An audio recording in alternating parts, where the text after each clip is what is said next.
That's so weird.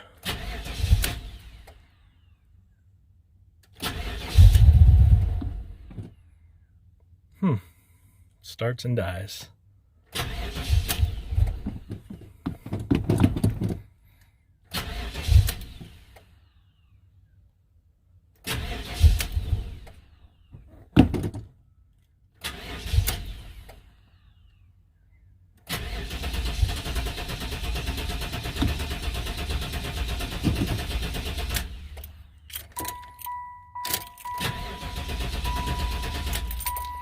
Okay, we're gonna stop. I don't want to kill the battery. Hawkseye Sound TV come back at you. So I wanted to start the Impala up today and came across a problem here. I'm getting ready to change it. This is one of the most common problems on these LT1 motors.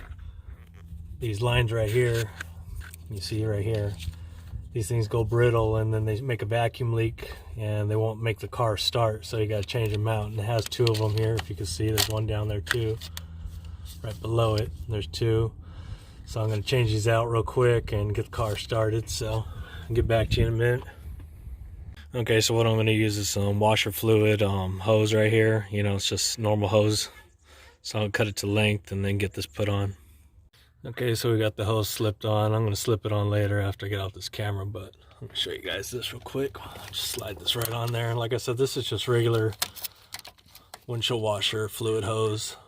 It'll work fine, you know. So we'll get that on there. Nice snug fit. So that's pretty much it. So I'll get the car started. So get back to you in a minute.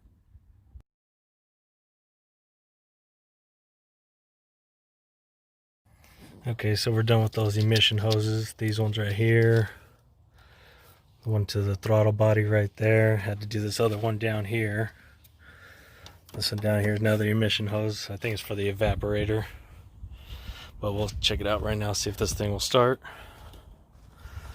So let's see here.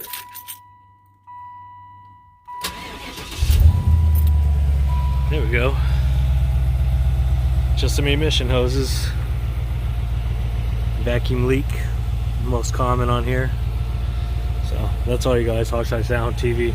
Later.